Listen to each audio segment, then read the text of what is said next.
I mean, Horsetail Fall is an amazing natural phenomenon if you see it under the right circumstances, when there's enough water, when the light's right.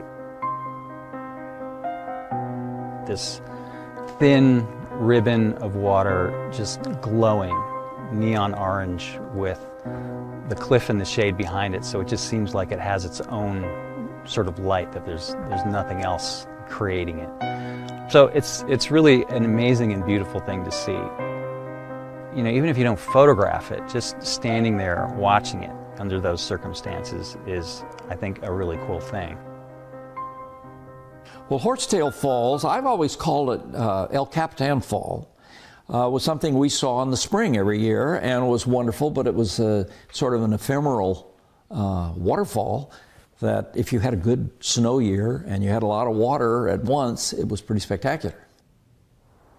The earliest photograph of Horsetail Fall that I know of was made by Ansel Adams sometime in the 30s, and it's black and white. It's hard to tell whether he or anyone from that era knew about, you know, that orange color, that orange glow on Horsetail Fall at that certain time of year. Even if Ansel Adams did know about it, he probably didn't care because he was photographing in black and white. So, you know, what does he care about some orange color? This is an Ansel Adams photograph of the Horsetail Falls or El Capitan Falls in a profile view. This was taken around 1952, according to his notes. The color is there, but his camera is only going to produce a black and white image, and his exposure and his treatment of the darkroom was such to make it look like what he wanted it to be, not necessarily what you and I would see at that same time.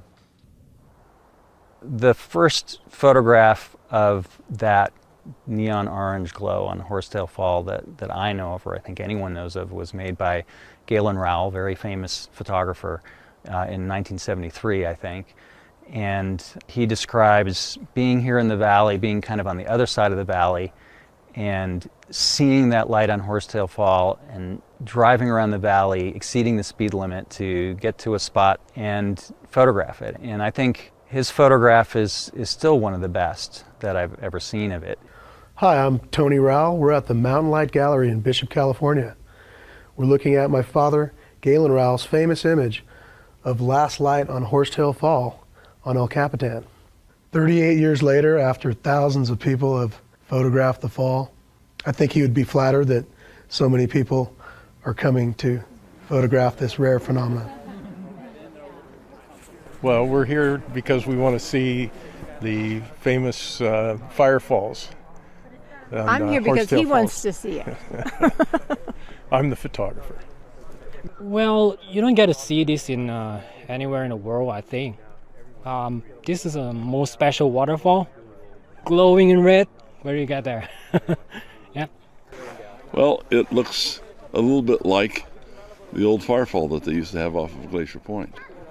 The firefall basically was around 5 in the afternoon. They would build a bonfire, light a bonfire of red fir bark right on the edge at Glacier Point. And it burned down, and usually by about 9 o'clock, it was just a pile of red coals.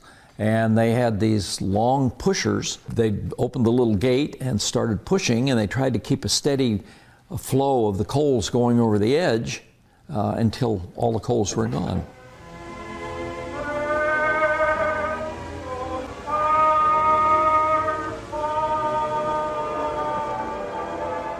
Then the waiting fire tenders push the coals over the brink. Silently, the glowing cascade fans out into a fiery cataract, drifting down in slow, majestic motion. For a fleeting moment, its beauty holds you spellbound. Then you gather it up as your most treasured memory of Yosemite, Valley of Enchantment.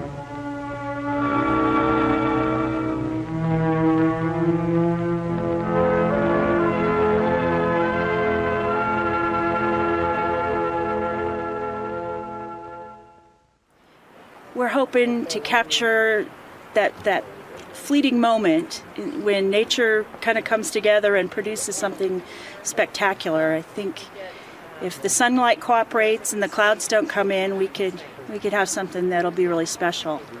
Trying to photograph Horsetail Fall gives you an appreciation for the movement of the sun, the changing angles of the sun during the year, the changing water flow from the snowpack and the temperature. only occurs in February for a 2-week period and doesn't occur every single year. It depends on if there's water flowing, if you've got a nice clear sky. If you have any clouds or any fog, you won't get this. So you may miss it for years. It may not occur. That's one thing as a photographer, you learn more about weather than anything else. And just looking at this, I'm hoping that it doesn't, get any more occluded, any more tight between those cirrus clouds. As the sun's starting to set, the shadows will run across the face of El Capitan. That light source will start to shrink in and just hit the hit the waterfall and cause the water to glow. Yellow, orange, red. Makes it look like lava. That makes the picture very special if you can take a good pictures, because it's nothing to do with your technique or with anything. It's just, the luck. You sit here and you watch this gray and silver and white, and pretty soon a little pink comes up, and then it gets redder and redder, and it lights up like someone put makeup on it. I mean, obviously there's the photography aspect, and then there's people who like Yosemite, and if you happen to like both the things, then that's probably why you want to keep trying to come back. I'm sure many of these people have come every year. They don't just come once. No matter what your level of expertise is, you're going to go home with pictures that you're going to love, because it's hard to take a picture of Yosemite that isn't great. Photography is probably an excuse to come out here, see the sights. Good excuse to come up here and spend some time. You can't go anywhere without getting something special. Everything here is special. Everything from the air you breathe to the sunrise, the sunsets, the fog in the valley. It just goes on and on. I don't know, it's just breathtaking to me. Just breathtaking. I think that's it. There's always another photo. There's always another experience in the exact same spot you're at. So you just need to be open. And it just keeps giving gift after gift after gift.